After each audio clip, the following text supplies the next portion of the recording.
And then we're back to sharing. Okay, so this was Architecture number 24 by Carol Taylor, which she made in 2004. Another example of couching is this quilt that I made called Whither Thou Goest. There was an exhibit called Women of Biblical Proportion. There were 50 art quilts depicting women of the Bible, and the quilts were all made by women. And I chose, now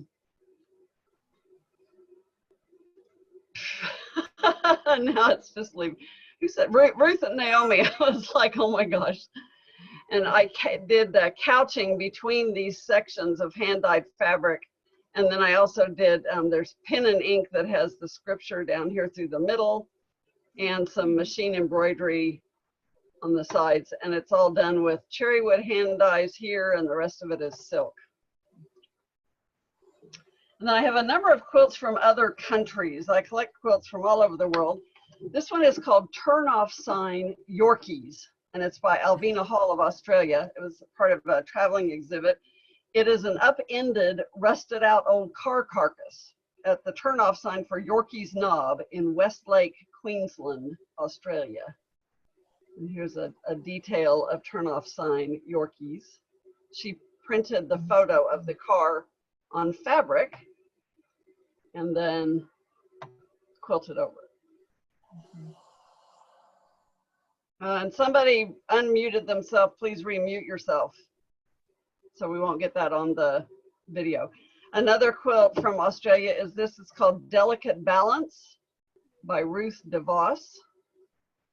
And she's done some painting on the fabric, as well as stitching and appliquing these long strips to make the leaves. And then quite a lot of quilt detail. This is an untitled piece, A Christmas Tree by Irene van Tonder of South Africa. Irene does exquisite applique. You just like can barely even see the stitches, and then she hand quilts around it. But I mean, seriously, look, you can't even see her applique stitches. She's just an incredible applique person. She actually passed away last fall. She had a heart condition and passed away. This is called Sail Past by Pamela Allen of Canada. I have a lot. I probably have more of Pamela Allen's quilts than any other artist. And I even have some larger pieces that are just a hoot. She's been an artist for decades, but she only came to quilting about 15 years ago. She started out doing large collage pieces and painting. But once she found fabric as a medium, she never looked back. She collects pieces of sari silks and different clothing that she buys at thrift stores that she puts together in these pieces, and then she does quite a lot of machine quilting. That's all free motion quilting.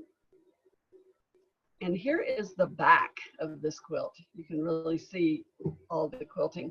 She also, when she appliques things on, she just leaves her knots showing. I mean, when she stitches things on with, like by hand, she leaves her knots showing on the back. This is another one by Pamela. It's called Fish and Chips.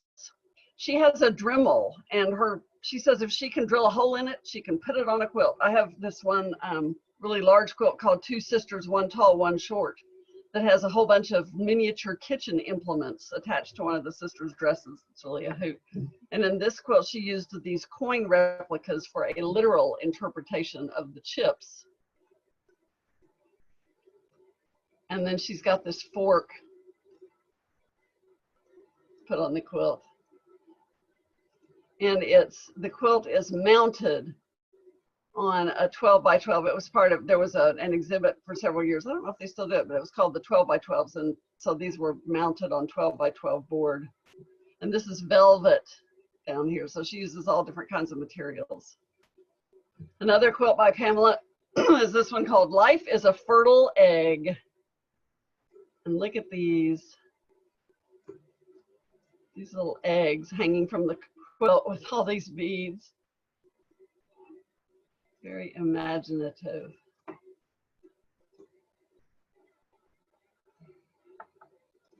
This is Celebration Kimono by Sharon Harris. Sharon's a member of the Canadian Quilters Guild. And they have, or at least used to have, I don't know if they still do, but they used to have an auction every year to benefit their guild. And you'll see these hand-stitched highlights with this metallic thread that she did to outline these strips of fabric. The next two are untitled quilts also. They're made from silk neckties. They're both made by Trix Buhlmann Epley from Bern, Switzerland. This first quilt has these shiny mylar pieces sewn into the log cabin blocks. She does a lot of log cabins with ties. And there's this smaller quilt in the same color palette that's hanging from the larger quilt. And this next one, which is also by Trix and also from ties, this one is only 13 inches by 13 inches. And look right down here in the corner. She always adds this little bitty detail. So down here in the corner is this little 1.5 inch square log cabin quilt made from the ties. Several of the artists use really interesting techniques. This quilt, which is, it's mounted on a frame and hangs on the wall in our bedroom, is called Out of the Darkness by Karen Steele Osborne of Omaha. And if you get up close, you can see these strips right here. Karen takes, she'll make a quilted piece, and then she'll cut it into strips and sew some of those strips on top of the piece that she's doing. She also has this couched, what do you call it? Roving, that stuff before you actually weave it into yarn, and a lot of beading. And so you can see that this quilt is interesting whether you're looking at it from a distance, and then it's also painted fabric, or it really draws the quilter in because there are all these fun little things you can see up close. She used the same technique in this untitled smaller piece, where she has these sections that are cut from another quilted piece and then collaged together. This is Hate Fantasy, as in Hate Ashbury, by Gloria Hanson. Gloria is a master of digital manipulation and design, and she created this whole quilt entirely on her computer in a paint program. And then she printed it out whole cloth on a wide format Epson inkjet printer.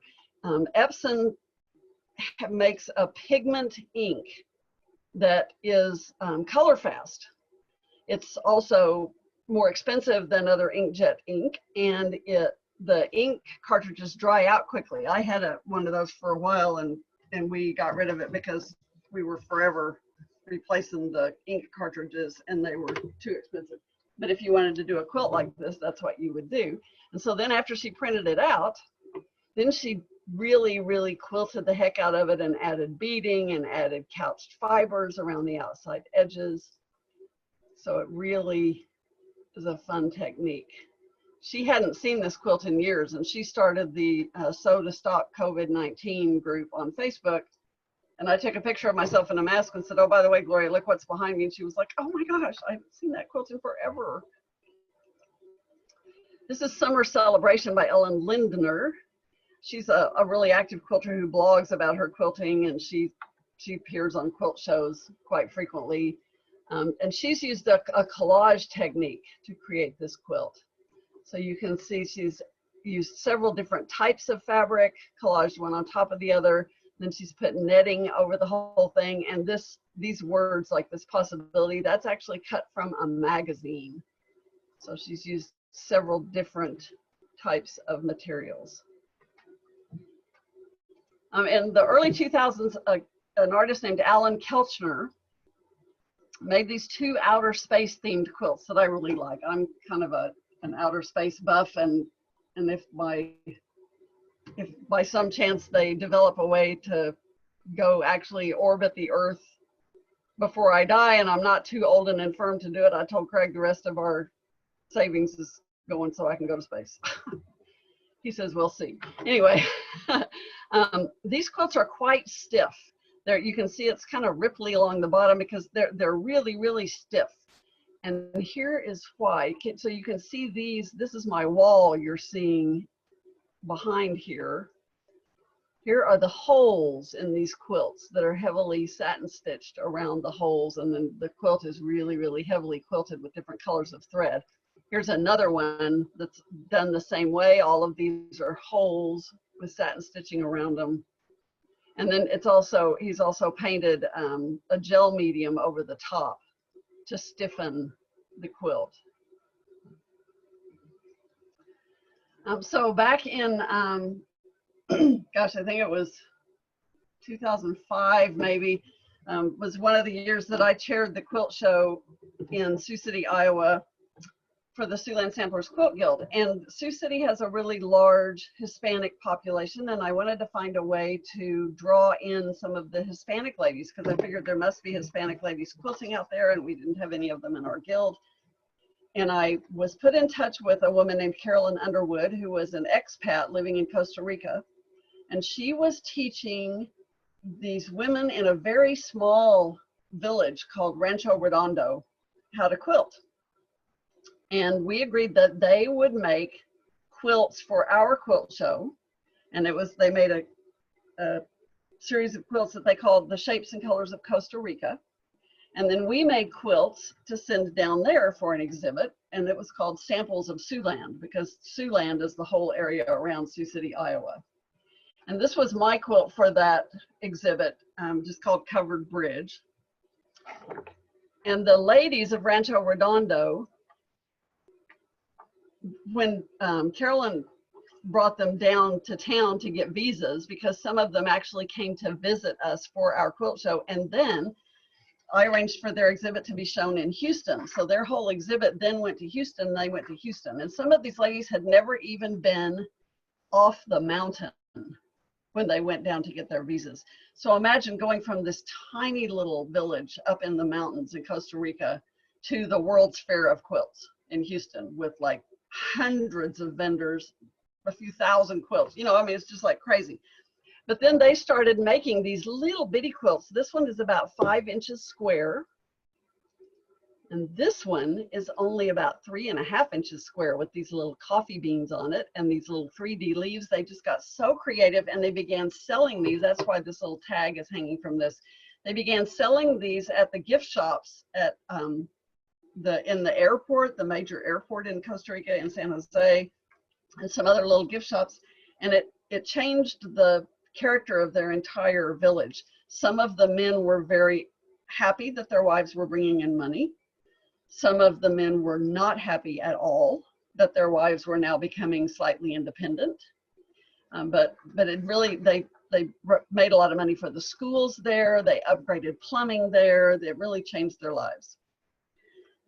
This is a quilt that I bought at a small quilt auction in Sioux City. This is by a friend of mine named Kay Dahlquist. It's called Ginkgo for Prosperity. I like the theme and the colors, and Kay also does beautiful applique. I mean, you can't even see her applique stitches. And then she also does beautiful hand quilting. And she is a stab stitcher, a quilter. She has one of those needles that has a point on each end, and you push it down and then push it up and push it down and push it up, and that's how she quilts. And it's a technique that takes quite a bit of practice to get good at. Quite often it looks really fantastic on the top, but not so great on the back. But Kay's is wonderful. She's a wonderful quilter. This is an untitled 7-pointed star by Diane Schlotman, who is on Zoom with us right now from Sioux City. I especially liked the border that Diane did. And if you look in the center, it has these little beads, and it has beads at the corners of the star. And then she did variegated stitching for the meander quilting. And this is another friend from Sioux City, an untitled quilt. Mary Ann does lovely machine applique. And she also does machine quilting on her home sewing machine. And I just liked the theme of this one. And I liked, let me go back, because I liked the stitching that she did for the little collar around the rabbit's neck. This looks really cool, and it's all done with just stitching. This is by Virginia O'Donnell, who's also on with us this morning, an untitled piece. She made this for the Little Quilt Silent Auction at our Mount Hood Quilt Guild show. Virginia is a treasure. I can't remember if we can ask her when I unmute everybody. I think she's 92, But she has a staggering catalog of quilts, and both traditional quilts and art quilts. And she did a program for our guild just a few months ago where she showed us a very small portion of her quilts. This is a series called Blue Goddess by Virginia Spiegel. I also have several of Virginia's pieces because I love her work. These are 8.5 by 11 on landscape, and they're displayed on my armoire door. There were 7 pieces in the series, and I have these 3. Virginia does a lot of painting on fabric. And like Pamela Allen, Virginia is an artist who then found fabric as a medium, who then learned to quilt rather than beginning with quilting and trying other things. And as we get some close-ups, you can see the beading. And it's the couched fibers. This is another quilt by Virginia called True Stories No. 4. It's a combination of, I don't know if I did a detail of that one. No, I didn't. This is a combination of painting on fabric and then collage. So you see all of these different little pieces stitched on top of one another. And then she painted the entire quilt.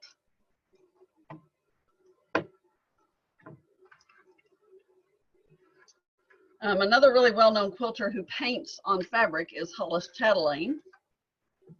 I took a class from her in Houston in 2005 and bought this piece from her. She made a really large piece called Midnight Garden, which she didn't like. So she cut it up into smaller quilts of varying sizes, and I was able to acquire this one. It's probably the only piece by Hollis that I will ever be able to afford. She has sold quilts for $60,000 and more. If you've never seen any of her other work, you really should visit her website. It is truly fine art. She paints whole cloth on fabric and then really intricately machine quilts using dozens and dozens of colors of thread. One of the things I hate to do is rethread my machine. Hollis sometimes changes threads 1,000 times in a single quilt. You can see, let's see, the different colors that she's used on just on this quilt.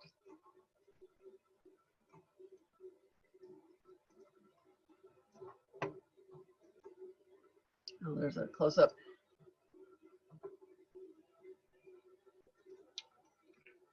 This is another painted quilt. This is called Waiting by Lenny Weiner. Virginia Spiegel used to host an event every year called Fiber Art for a Cause to benefit the American Cancer Society. Virginia raised, gosh, I think she raised $250,000 over the years for the American Cancer Society. Her sister, Katie, would walk in the Relay for Life every year, and the money was donated through the Relay for Life. And I just love this piece so much. And it was also kind of fortune telling. Doesn't it look like the walk bordering the Willamette River? It just looks like you're walking down through Portland. To get the effect of the water over here, she put organza over the water and then stitched it. And let's see if I can show you that better. This is, let's see, maybe it's a little bit too big. And then I like how she used this fabric that has the words on it for the walkway. There's a little closer. And I had this was just a quilt that, and it's about maybe 14, 16 inches square. And I had it framed, mounted and framed so it hangs on our wall. This quilt is called Check It Out. It's by Tristan Robin Blakeman. Besides being an art quilter, Tristan is also an actor. And he's an artist in other mediums too, as well as altered books and miniatures. He hasn't done much quilting in the last 10 years. He really got into other things. And it's all pictures of Marilyn Monroe.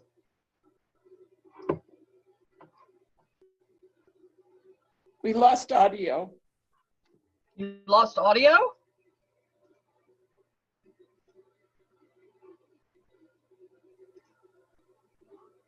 I got it now.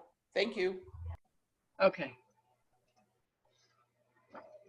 This is Chromatography 16 Solid Alchemy by Scott Merkin. Scott's a doctor. He used to be an emergency room physician, but for the last several years, he has been director of a hospice in North Carolina. And he makes lovely art quilts. And he, oh my gosh, this guy will make miniatures that have like 3,000 tiny little pieces, but he also makes larger quilts. He likes to make quilts with his daughter. Here's a close-up of Solid Alchemy. Look at all these little pieces. I mean, these are all like tiny little pieces. I just want to go, why? but I like them. So this is another quilt by Scott called Do Not Compute, or Does Not Compute, that I displayed in my office for several years. And he has used paints. Oh, I can't think of the name of those paints now, but to do all of these dots and dashes. This quilt is called First Press. It's a quilt I have by Yvonne Porcella. It was in an auction to benefit the Alliance for American Quilts. And this was one of the last pieces that Yvonne ever had in an auction before her death from ovarian cancer. She's used silks and then machine stitching to display the olives and the olive branches. This is by Ricky Timms. It's called Lifelines 1. And this is kind of a fun little quilt. It's about 16 inches square. Ricky, I brought Yvonne to Sioux City to do a weekend with Yvonne Porcella. She taught classes and things like that, and that's where I met her. And I brought Ricky to Sioux City to be the judge and featured teacher at one of our quilt shows there. And he came to dinner at our house and hung out at our house some and played our piano. And he admired my husband's pottery. And of course, I've wanted a Ricky Timms quilt forever, so I promptly suggested a trade. He really wanted a teapot, so we agreed that he would make a quilt and my husband would make a teapot. Well, he finished the quilt before my husband finished the teapot. So when my husband made the teapot, he carved into the side of the teapot this same pattern that's shown here on Ricky's quilt, on the Lifelines quilt. And it's made with Ricky's own hand dyes.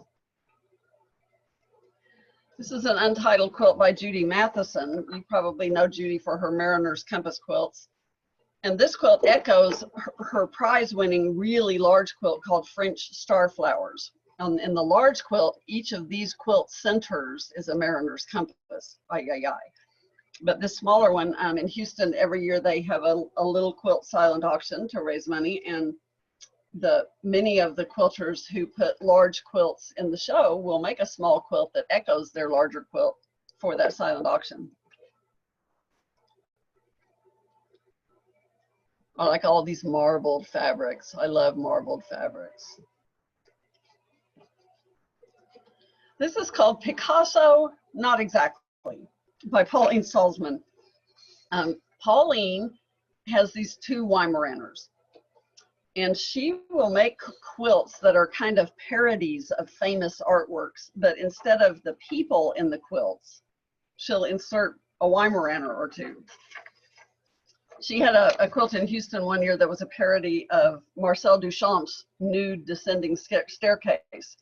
It was a really large format quilt, and she had a great big swooping staircase, and halfway down the staircase was one of her Weimaraners just sitting upright primly, and this was nude, and she called it nude descending staircase. Pauline does really intricate stitching. Look at all of the stitching. She does all this detail with stitching.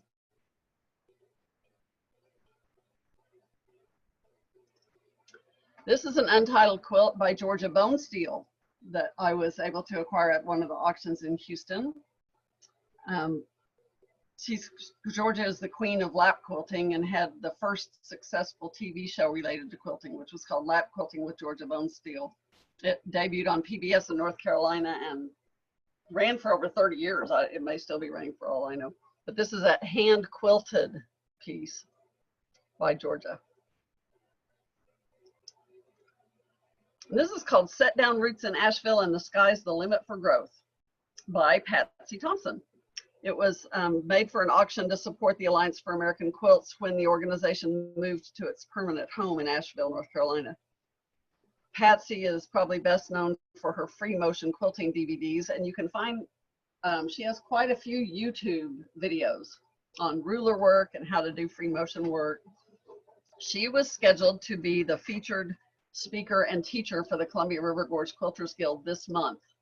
She was going to teach several days of classes, and obviously that had to be canceled because of COVID, and so we missed her. And I had forgotten I even had this quilt by her until I got out my art quilts, and I was like, oh, for Pete's sake, I have a Patsy Thompson. Some of my favorite quilts in my collection have come from exchanges done through challenges. This first quilt, let's see, there's the full, was from the Fractured Quilt Challenge that I shared on the Quilt Art list.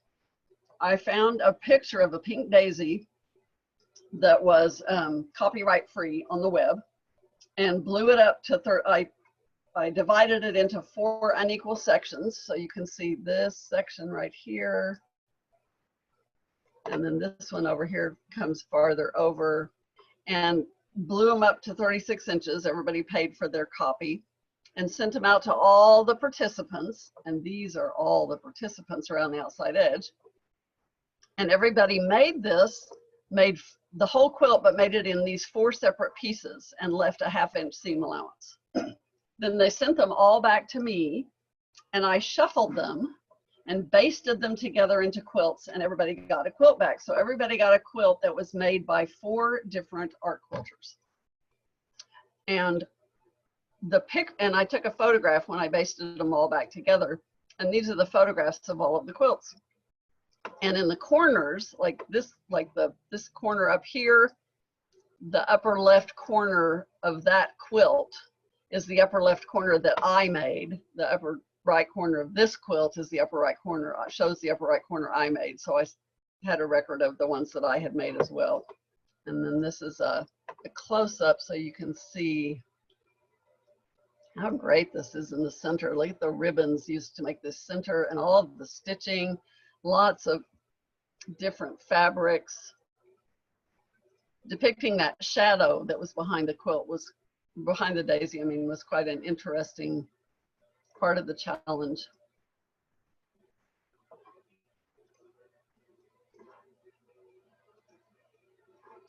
And then we're going to here. The grab bag challenges, we did a grab bag challenge every year or two for quite a while. You would take a baggie, 1 year it was a quart, I think 1 year it was a gallon size, and you would put whatever you wanted in that baggie. It could be fabric, it could be embellishments, beads, photographs, whatever you wanted. And then we exchanged them, and all except for me, because I was running the challenge, but nobody else knew who was making their quilt or whose quilt they were making. And you had to make a quilt for that person using a recognizable amount of at least half of what was in the bag. This is the one that we did in Sioux City. This was made by a friend of mine named Jan Johnson. And she cut out these cranes. I put in this border fabric and a few of the other Japanese fabrics, and I put in this copper wire. I thought, okay, what's she gonna do with copper wire? And this is what she did. These quilts were all 20 by 20, I think. This is another grab bag challenge where I put in all these fabrics, and I put in this funky stuff that I got in an experimental pack one time. It's this kind of, I don't even know how to describe it. It's like a crepe paper fabric stuff. And she made flowers out of it. And she had a swimsuit that she was throwing away. And she thought, oh wait, this swimsuit would make the best vase. So this vase is made from a piece of a swimsuit. There's a close-up of some of the couching and one of those funky flowers. This one was made by Linda Klein, and the thing that we did, let me find the picture. So here's a picture. In this grab bag challenge, we had a little twist. We included a photograph, and the person who got the bag didn't have to depict what was in the photograph, but could if they wanted to, and they were supposed to use the photograph as inspiration. So this is a photograph I took in South Africa at a Lesedi cultural village outside of Johannesburg. It's just a walkway. And this is what Linda created. I think it's fabulous. It's got fantastic stitching, really heavily quilted to make those details with thread. There's a close-up. This was the very first grab bag challenge that I ran, and this is a girl from New Zealand made this, and it's called, let's see, do I have that here? Catus Pinus Panatus. I don't know what that means. She just kind of, she made these just fantasy, oh, there it is, Panatus Catus Canis. It's up here in the beads. It's just these fantasy animals that she created from the fabrics I included with real heavy stitching.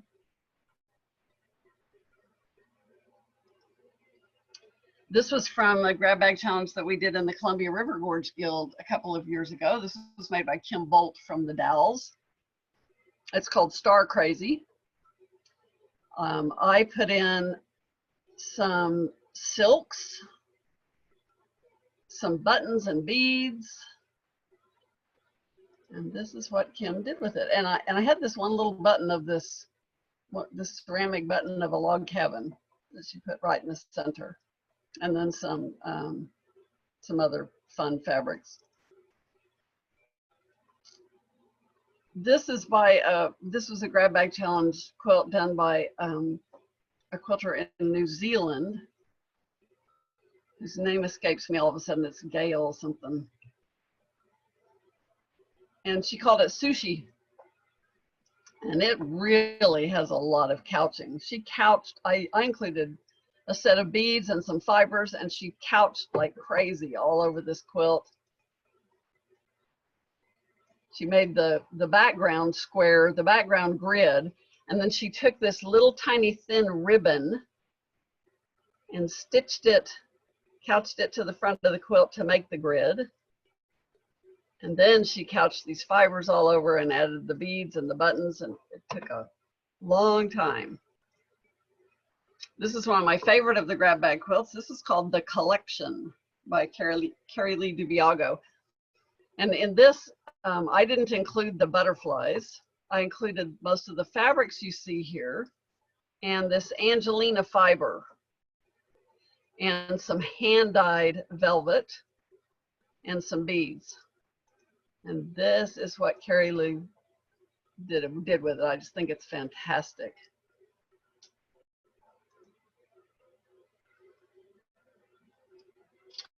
And that is it. That is all of the quilts that I have to share with you today. So I'll unmute you and you can let me know if anybody has any questions.